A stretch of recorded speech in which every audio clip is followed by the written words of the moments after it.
economic duties. Honourable Bill English. Mr Speaker, well, I think Labor are learning that until they do apologise for their mess, the public won't take them seriously. And that is becoming increasingly evident. They thought they were going to bounce back into the start of the year and start looking like an alternative government. In fact, they're struggling to look like the alternative opposition at the moment. It's still the Greens by a long neck ahead of Labor in the opposition stakes. So that would be my advice to them. First, apologise so that the public know that Labor understand why they were thrown out, because they still haven't acknowledged it 5 years on.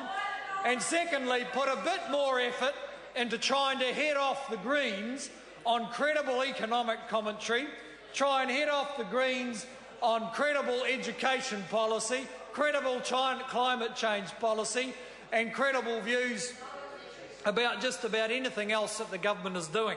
So, Mr Speaker, that is the job the Labor opposition should be putting itself to.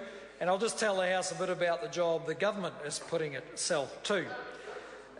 In the light of the pretty extraordinary economic circumstances that have occurred around the world, the government has set out in the budget policy statement 4 pretty straightforward priorities. First, to responsibly manage the government's finances.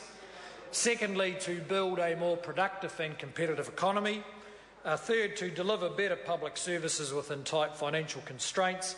And fourthly, to rebuild Christchurch, which is, after all, our second biggest city.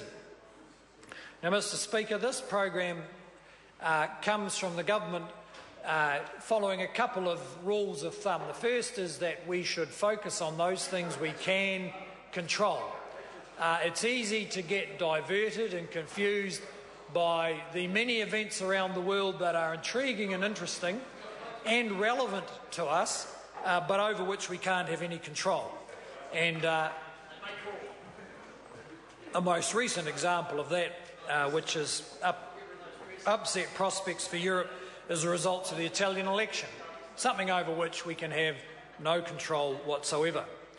Secondly, the government is continuing on a pathway of moderate and considered change.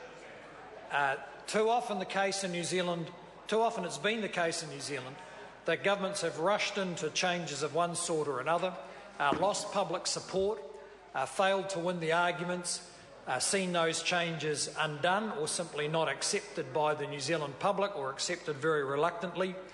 And the effect of that has been the country deciding that change is not good for us and we need to go back to where we were.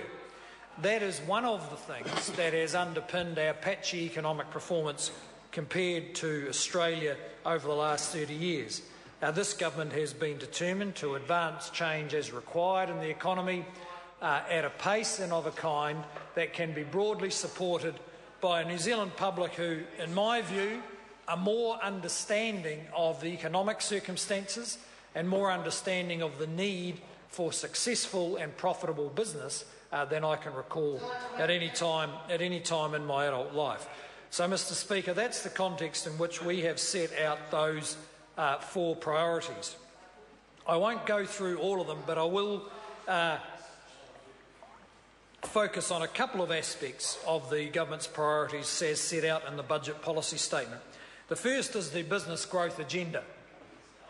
There's much loose talk about jobs, a kind of magical thinking that somehow if the government wanted jobs enough, there'd be a lot more of them. Well, of course the government wants jobs, but wanting them is not creating them.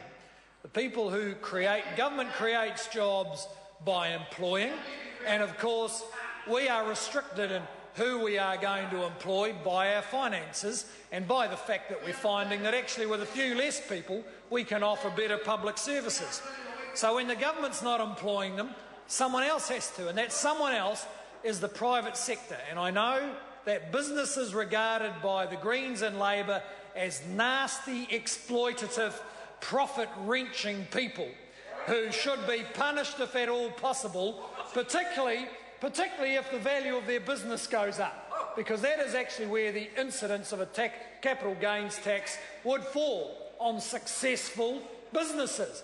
That's who would pay it, because housing is, to a large extent, exempt from the capital gains tax. Well, Mr Speaker, there's only the government and the private sector to employ people. We're limited. In fact, we're shedding numbers very gradually. So it's up to the businesses. So the business growth agenda focuses on a very simple decision. The decision of in a workplace to employ another person and invest another dollar, usually investing the dollar first and employing the person that comes with it. If there is no silver bullet to make that decision a whole lot easier, particularly when our export markets are not in great shape, our exchange rate is relatively high, and New Zealand consumers have been pretty careful with how they're spending their money. It's just not easy to create jobs in that environment. And plenty of people would like to. They'd like to see their business expanding. So the business growth agenda sets out in the most transparent way possible every policy move, every policy idea, every policy decision that the government is taking to focus on making it easier for businesses to invest and employ. And the publication of the documents laying out those 200 or 300 different items is an open invitation to the workplaces and the businesses of New Zealand to tell us the next thing we can do, in addition to what's already on the list, to make their workplace more successful, more likely and more able to employ another person, Mr Speaker. And a couple of aspects of that have been highlighted recently. One is the tidy up of the apprenticeship scheme, left in a disgraceful mess by the previous government. The Labor government was actually training dead people. They were training dead people, paying for dead people, paying for tens of thousands of young New Zealanders who got no qualification credits at all. Not just a handful. There was a lot that got a handful, but there were tens of thousands who got none after the taxpayer had spent millions on training them. So out of the savings that we've made from tidying up that system, we've been able to relaunch 14,000 new apprenticeships with a $1,000 or $2,000 bonus to assist with the purchase of tools and encourage employers to take on young New Zealanders. Another example that's flowed out of the business growth agenda is the government's determination to address the long-standing and complex policy problems around the Resource Management Act and, more importantly in the long run, the management of water. Because water is New Zealand's most important strategic asset. Previous governments have either not addressed it or failed to address it. We're now probably about halfway through a process, a 5 to 6 year process that is going to give New Zealand the tools to manage its water for both environmental and economic benefit. And Mr Speaker, the one other initiative I'd mention in this context is Callaghan Innovation, which is a new attempt, and I believe will be a successful one, to work with the business community to reshape government's intervention and support for innovation and business in a way that focuses it more on enabling new investment and new jobs, because much of the spending has not been focused tightly enough on that objective. Mr Speaker, we're also managing the government's finances responsibly. As the member who spoke recently pointed out, if you compare, for instance, the expenditure forecast for 2014-15 back in 2009, it was going to be $83 billion, and in that year we're forecasting to spend $73 billion.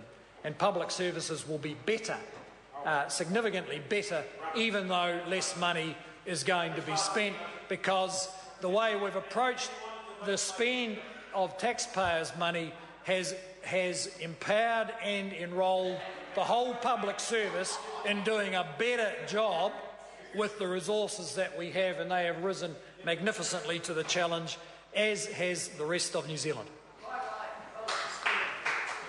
Honourable Clayton Cosgrove. Mr Speaker, that was the